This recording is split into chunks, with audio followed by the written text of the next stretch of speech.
Oh.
Okay. Whoa.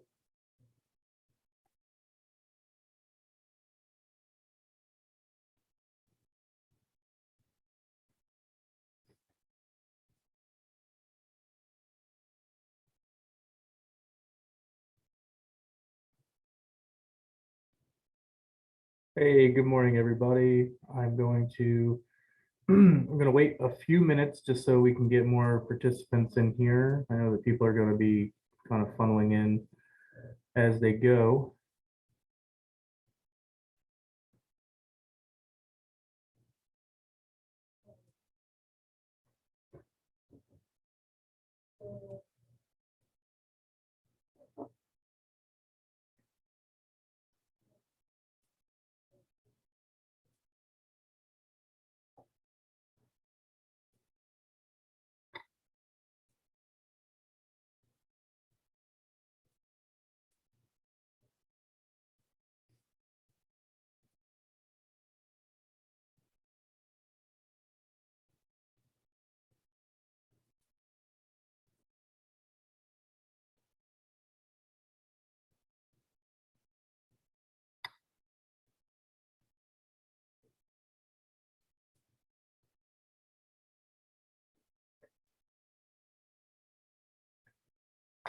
All right, we'll go ahead and wait probably another minute or so, and then I'll kick this off.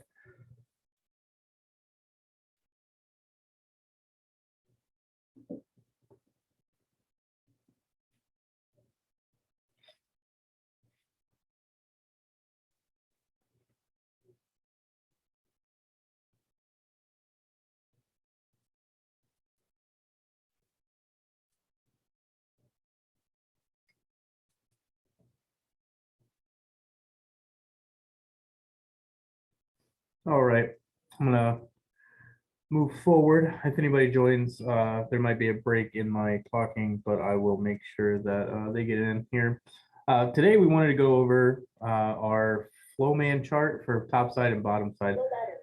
That is going to be, thank you phone for that. Sorry about that. Your top man and your bottom man flow charts are going to be pretty essential to your actual performing the services, and having this ingrained in your tech's minds and yours as well. If you're going to be working in the vehicle, in the shop rather, is going to be what makes sure that your service can be done in a quick manner, but you're making sure that you're also going over the key points of the service. So the first step, obviously, for the top man, this is generally going to be your person that's best at guest services. So probably your manager. We do have some stores that the manager likes to be in the pit. So your another full-time tech or your other tech will be doing this part, but generally speaking, we have our managers perform the top side, and then we have a pit tech that is in the pit performing the bottom side. Um, I will say real quick, starting off, our bottom man flow chart, seen right here, the first step for the bottom man is to check the tires. Okay. So they're going to check the tires before they go downstairs if you're doing one vehicle. If you have a line of vehicles out the back though, and they're not going to have time to come up, then that's going to transition over to the top man. So he'll check the tires after he greets the customer, guides them in, and addresses the customer. Um, he'll check the tires really quick, and then grab the information for the vehicle. After he has the hood open, he's checked the oil level and he's done he's removed the caps. But generally speaking, one car in audit, um, you are going to want to greet the customer outside. So as soon as they get on the lot, you hear if you have one of the driveway bells, you hear the ding ding. They drive up. You are going to greet them within 10 seconds, right? You're going to want to make sure that they are acknowledged. If you're working on a vehicle and you can't go out there and greet them, or whatever the case may be, giving them a wave or saying, "Hey, we'll be right with you," really quick, or smiling at them and giving them a head nod, something to make sure that they are greeted, that they know that they are acknowledged, goes a long way, right? I've seen it before in this industry where somebody will come in, you got the upper bay tech has two cars in, and they're just jumping back and forth. They've heard the bell, but they don't acknowledge the customer. And I've seen customers leave. So that's something that you're going to want to make sure that that customer is acknowledged, that they are there, and you understand that they're going to be in, but you don't have to physically go out to them if you don't have the time, but you can just give them a hand wave. The second part is that topside tech is going to guide the vehicle in. You're going to want to do this slowly. You're going to want to make sure that they obey your commands. This is probably the most hazardous situation that you're in while doing the oil changes, guiding the vehicle into the bay. If they don't listen to you, or they drive too fast, or whatever the case may be, there might be an issue. So make sure that they understand your commands. Your commands are clear, and you're doing very consistent hand motions. So you're guiding them in, they understand what you're trying to tell them to do. Both hands, not just one. You're going to want to do both hands. And as you're guiding them in, you're going to tell them left with your hands, or right with your hands, or slow down. And they should understand you. If you're having an issue with somebody that's not driving the car safely, you can stop them. Just say stop, put the car in park, and then you can have a tech drive it in if you have to. We do have some older customers that come in that don't feel comfortable doing it. We're not going to turn them away because they're not comfortable. Just make sure that your bottom side tech is very clean, that you're not going to get oil in somebody's vehicle. But you will have that bottom side tech jump in the car, and then you'll guide your tech in with the car, and they can wait either outside or next to the vehicle. And then they can get back in the car once it's back in. And then driving out is a lot simpler. Just tell them to stay straight, and you guide them out. Addressing the customer in the bay is another important customer service aspect of this. This is where you're going to ask them, we have a spiel that we like to go over, or the way that we like to do it is if a vehicle comes in, we say, hello, ma'am or sir. Thank you for choosing us today. Is there anything that brought you in to see us today in particular? This is when you're going to say, this is when they're going to say, oh, well, I saw you on Facebook and you guys are doing a 15% off coupon. So I wanted to come in, or yeah, I come in here all the time to get my oil changed. I just really like your guys' service. And then this is also going to know, you're going to find out if they have any preferences. Do you have any preferences? My Jeep, personally, when I get an oil change, I put Lucas in it. So I say, yeah, I would like a 020 full synthetic oil change, just because I know exactly what my vehicle takes. It takes 5.5 quarts of 020 full synthetic with a 2222 oil filter. But I don't go into that. I say, yes, I would like a full synthetic oil change with a Lucas. You say, okay, thank you for letting us know that. We'll put the Lucas in there during the service. And then you get the mileage off the vehicle, so you can do the sticker. You can have that waiting, and just say, okay, we'll do the service. If you just hang tight in your vehicle, we'll get you out of here as quickly as possible. Step 4, you're gonna walk around to the front. You're gonna pop the hood. You're gonna check the oil level, and you're gonna remove the cap. If their vehicle is, super low on oil, say that there's no oil showing on the dipstick, that's something that you're going to want to put in the comment section of the square. When you're ringing them out, you can make them a customer profile. If that's something that you guys would like to do, is make a customer profile for every one of your customers, you can do that in Square. You can put a comment in there, no oil on dipstick prior to service. If the bottom pay tech says, hey, they have a rear main seal leak, or they have transmission leaks, or they have a oil pan gasket leak, you're going to put that in the comments there as well. And we'll go over that once we go to the bottom man chart. So yeah, open the hood, check the oil filter, check the oil level rather, and then remove the cap. And then you're going to obtain the vehicle information. So we use parts at parts.costaoils.com. That's where you're going to get the oil filter application. You just take the year, make, and model, and sometimes the engine code, and it tells you exactly which filter is going to go on that vehicle. And then you're also going to use, right now we use the AMSOIL website for the oil application. So you're going to go in there and do the same thing, year, make, and model, engine code if it has it. And then you're going to pull that information, and it's going to tell you exactly what you need. So my vehicle is a 2018 Jeep Cherokee Trailhawk, takes 5.5 quarts of 020 full synthetic with a 2222 filter. You're going to verify the filter and call down to the lower bay tech that they're clear to drain, and it's a 2222 filter. They're going to say clear to drain 2222.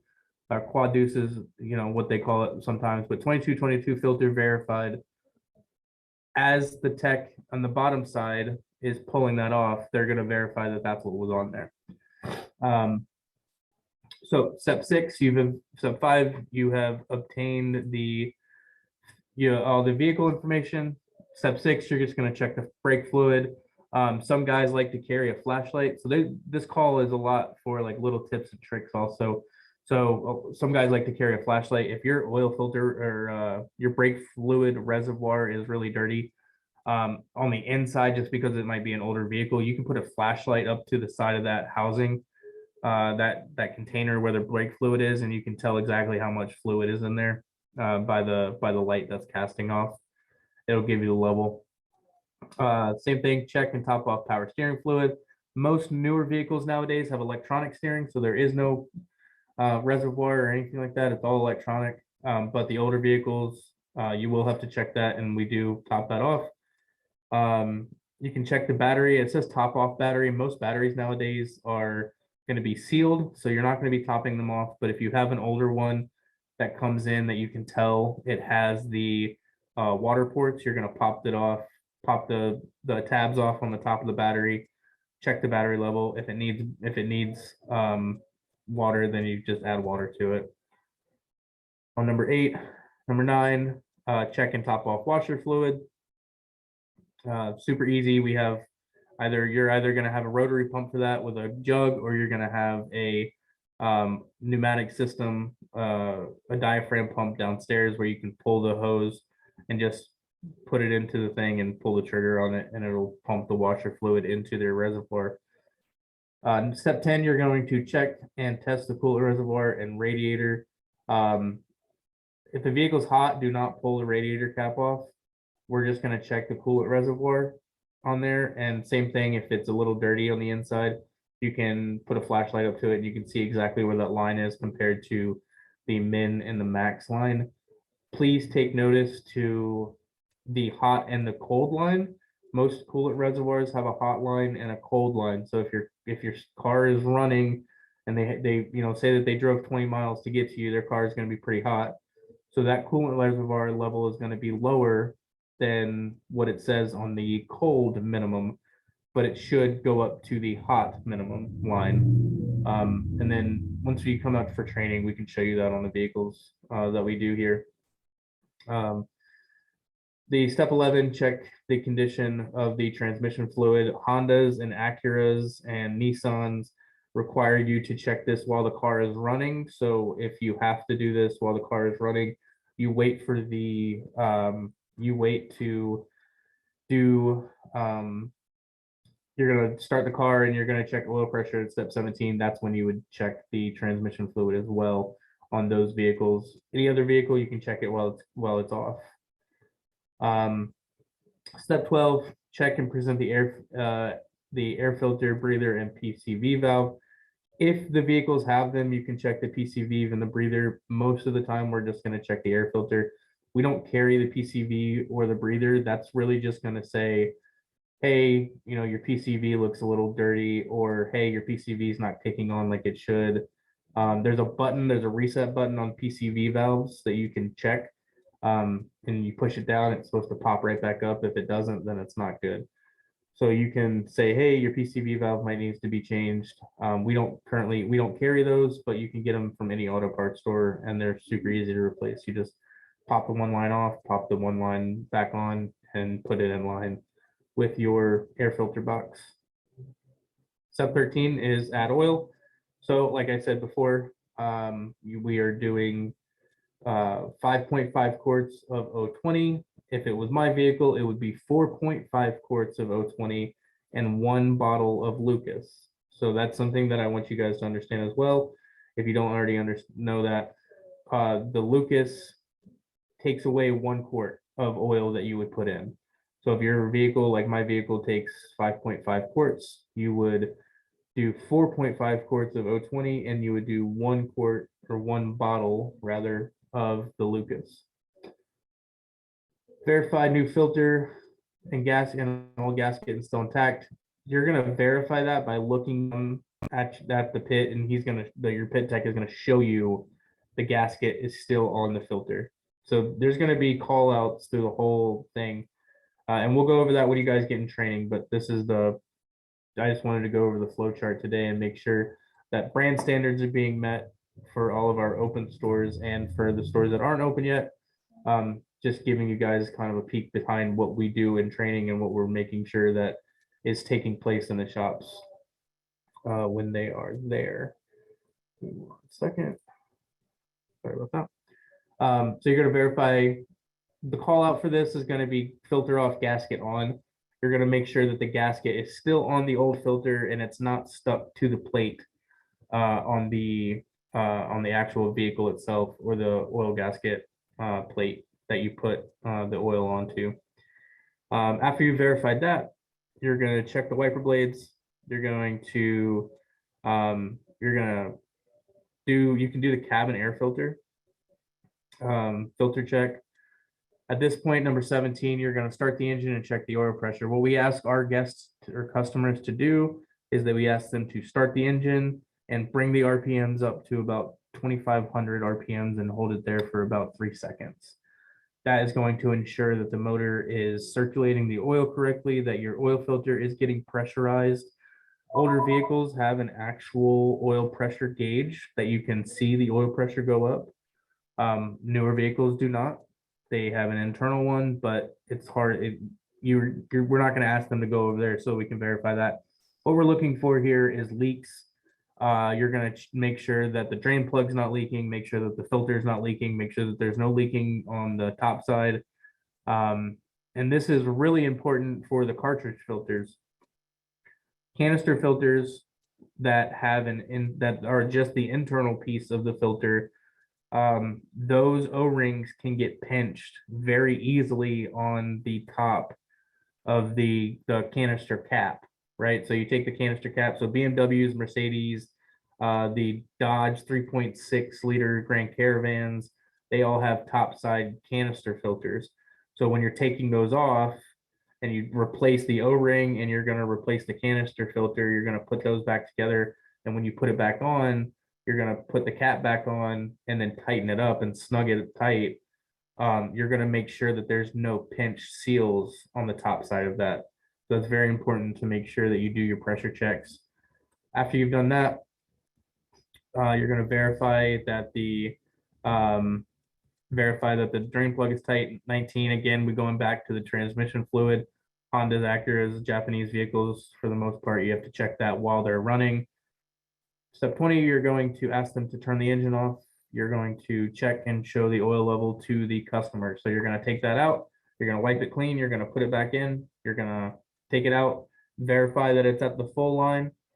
You can be a little bit over, a little bit under at that line. It doesn't have to be dead on. And I'm talking like a millimeter or so. It's not an exact measurement, but it's full is full.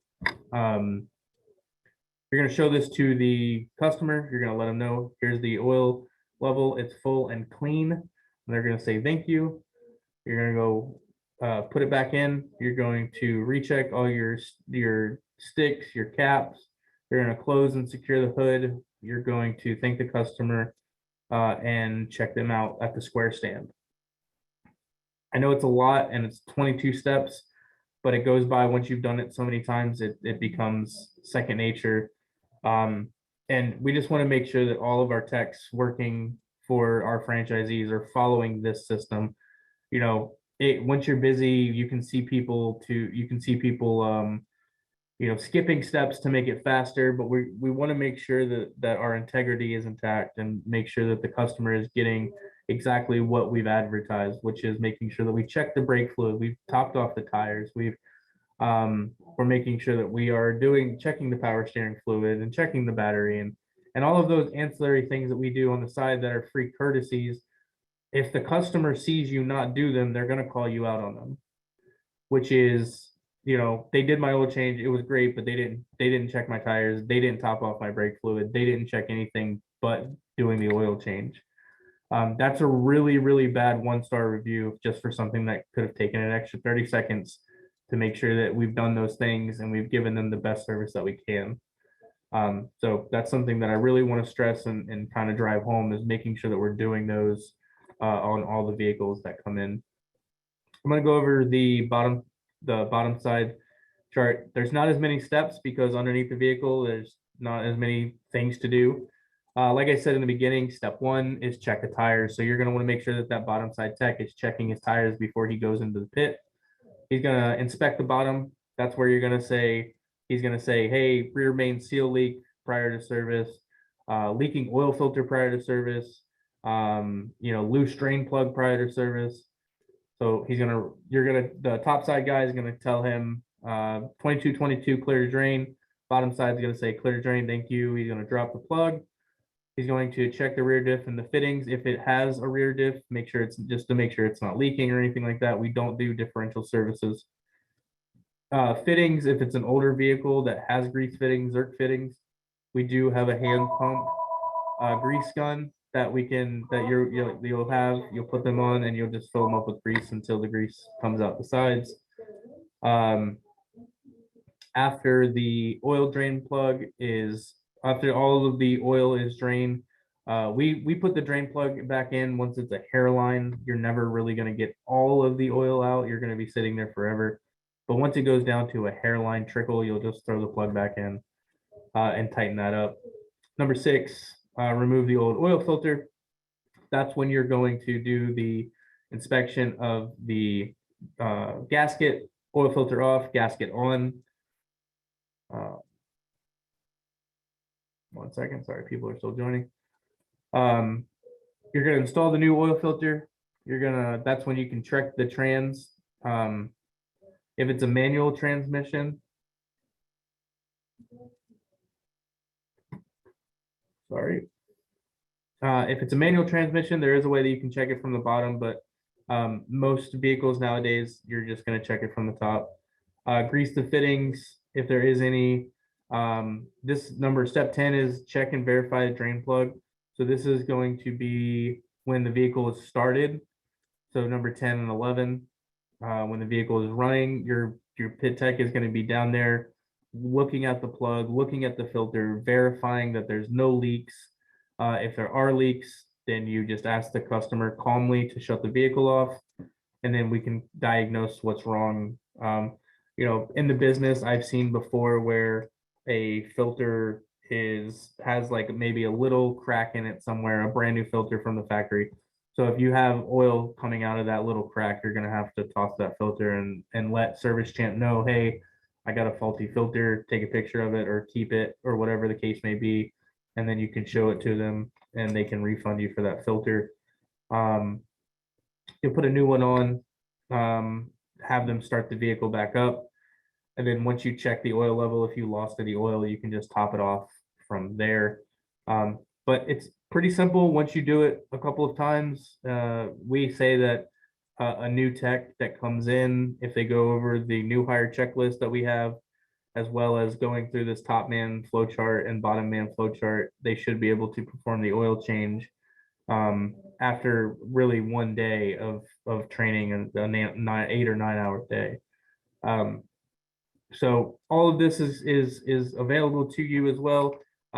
We ask most of the time to have one of these printed out, just so if you need to, you can have it downstairs in the pit so the tech can see it. You can have it in your break room if you have a conversion. You can have it hanging up on the wall next to your kiosk stand if you need to, just as a reminder for new technicians on what they need to be doing next. But really, once you get into the repetition of this, it's really easy. And this is when, once I start coming out doing spot checks on franchise locations, which will be happening with next year in 2023, I will be going out and doing just verification, site verification for brand standards. This is something that I will be looking for when I go out there and making notes on. So as far as brand standards go and making sure that things are being done the right way, this is the flow chart that we need to be following. That is really it on my side. I want to open it up to the floor now for any questions anybody has. If anybody has any operation questions, I'm going to open it mainly to opened franchisees right now. But if anybody has questions pertaining to operations only, I'll answer those as well.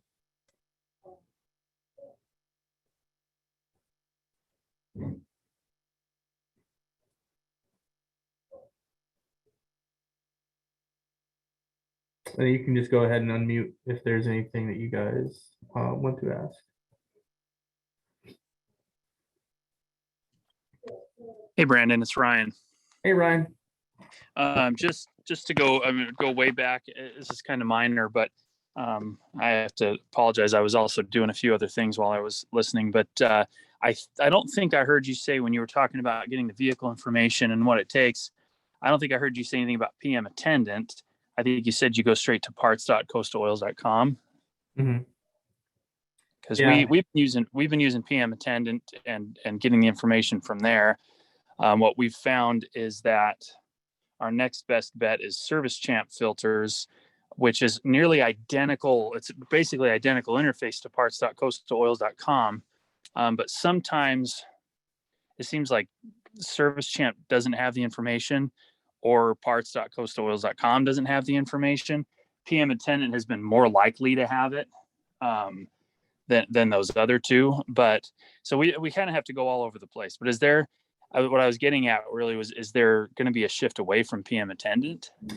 Yeah. So we actually have a developer right now who is making a proprietary system similar to PM attendant for us to use for our franchisees. That will be significantly cheaper than PM attendant. So eventually there will be a shift away from PM attendant. We haven't made that shift yet, so we haven't made it public. But for right now, yes, PM attendant does do a good amount of the information pulling. However, because we are making the shift, our main goal right now is to have parts.costaoils.com being used, as well as the AMSOIL site for the oil application, since we are going to be making that push away, probably within the next 3 months. Okay, I just wanted to caution you on that, just because in our experience, I mean, our guys, they probably rarely go to parts.costaoils.com, because when I put them onto that many months ago, they just found that it more frequently didn't have the information. And so they were having to then go back to one of the other ones to get it. It was the least likely to have information for the vehicle. Yeah, so within the past, had the wrong filter, meaning old. Sometimes it had an old Service Champ filter that doesn't exist anymore. And so it created extra steps. So the guys have just gone with what's there and what's available. So right. I just want to get that out there so you guys know that it'll be a nightmare if we move away from PM attendant and it's not full. It doesn't have all the information in it yet, because we'll end up on 3 or 4 different sites trying to find it. Right, and I appreciate your feedback on that. So parts.costaoils was just updated about a week and a half ago. We had to go in and change some of the fields that they used to implement that. So parts.costaoils.com is updated now, and it pulls from the same information that PM attendant does. So it should have everything in there that you need. All right. Well, I'll put the guys onto it again and have them just start getting in the habit, because that would be nice. It's PM attendant is not cheap, especially for what I feel like we're getting out of them. Yeah. It would be great to have our own thing and be able to get the information, because they also on their end occasionally, especially newer vehicles, you go in there and it's just blank. Sometimes, so the guys are on AMSOIL and on Service Champ or looking at parts.costaoils.com. And again, it's most vehicles are just right there, but probably one out of every, 20 vehicles, there's a problem. So anyway, appreciate that. Yeah, of course. Thank you. Thank you for asking. Mitch, did you have a question? I know that you unmuted for a second there. No, I'm all set. Thanks. I was just, I had to come in late. I was interviewing a guy, and I'm going to leave early now because I have a supplier here, but I was going to just say, what's the quickest way to get to the recording? Because I want to watch it tonight. We're going to have it uploaded on YouTube. So I'll send you the link out as soon as it's done. All right. Awesome. Thanks a lot. Thanks for all your experience and insights, Ryan. We really appreciate you pioneering this for us. Hey, it's been fun.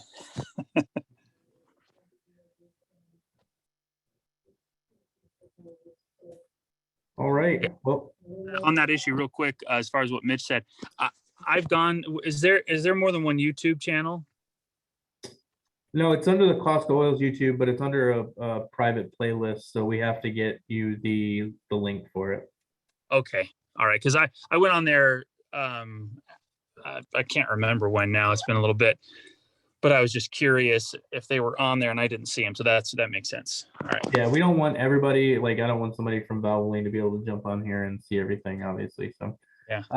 So yeah, we'll send that out to everybody in we'll do a company-wide email with the link to the private playlist. Good deal. All right, thanks. Just let everybody know we're painting today. We're getting ready to have this place ship shape, and still trying to see if we can do our opening next Friday on the 30th. So yeah, I guess we can go over that as well. Yeah, so Mitch is doing a conversion up in Holland, Michigan. He's doing a 2-bay. Similar to yours, Ryan. It's not set up quite the same way, but pretty close. So he has gotten a conversion lined up. So he's painting today. He's going to get signage put up this week as well. And looks like he's probably going to be ready to go. So next week I'm going to be making a trip out to Michigan for a grand opening for him. Mike O'Connor, who's not on this call right now, has one store open in Charlotte. He's opening up a second store October 21st. So we got about a month until that one opens. As far as new builds go, St. Albans in West Virginia has their building permit in hand.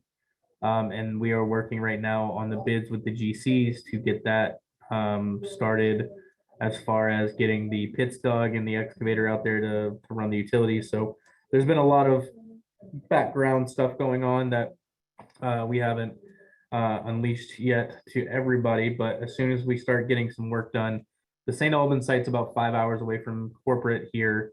So I'm going to be making a trip out there with Costa, and we're going to be doing a bunch of pictures and a photo shoot and a ribbon cutting thing for the first shovel of dirt that we move. So we're super excited about that. It looks like Peter and Brian are doing really well now on their end, getting the GC stuff done and all that. So yeah, we'll be able to give more updates as those go on, and we're super excited for what the fourth quarter of this year. Sorry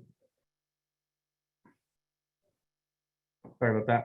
What the fourth quarter this year looks like, and the beginning of next year looks like. It looks like we're probably going to have a lot of these being opened either later this year, early next year. So look forward to that. And as always, if you guys have any questions, please feel free to reach out to your coordinators for any questions that you have or anything that you need. We have a Slack channel. I don't know if you all are on the Slack channel yet or not. We've sent everybody an invite through their Costa Oil email. So if you don't see it or you don't have a Slack channel invite, please get with your coordinator and we will make that happen. Slack is where we do a lot of our back and forth talking, and we're more able to answer the questions quicker through that than through email or whatever it may be, just due to the way that it comes in, the notifications that we get. All of us here have Slack on our phones. All of us have Slack on our computers, and it pops up as a notification, like an instant message. So it's a little bit easier for us to see. Chief, I see that you're unmuted. Who is that? This is Ralph. I don't know why it shows up like that. It says Chief iPhone. Yeah. I was just gonna say it looks like it's gonna end up being a November opening for us, just because of other conflicts of scheduling, getting everything done, some equipment ordering. Just want to throw that out there. So really close. I was going to ask you today about that, about when you thought like we could put for a soft opening date. So November sounds good. I was just talking to Costa this morning about possibly driving out there to see you. So yeah, definitely. If you decide to come out anytime soon or whatever, let me know. I got plenty of hotels to hook you up with a good room on. Yeah, I remember. That's good. All right. Yeah, we'll be in touch soon. I think we got a call later this afternoon, so I'll give you a call at 4 o'clock today. All right. Well, if that's it, guys, I'm gonna close the call out. We will send out the link to all of our private playlists, saved stuff that we've recorded. And if you guys have any questions, please feel free to reach out to us. So real quick, Brandon, this is Mitch one more time. I just wanted to thank you for all your support as we're getting ready to go. You've been great. And I just want to let everybody know that you've been, a great help. And I'm also happy to hear that Peter and Brian are doing well there with the Britzes. So that's good. Thank you. Thank you, Mitch. I appreciate it a lot. I know that I don't reach out to every single one of you on a weekly basis, but I want you to know that I oversee the operations and the whole development of you guys. So it means a lot to me to hear that. So I appreciate it. And thanks for being here. Have a good day, everybody.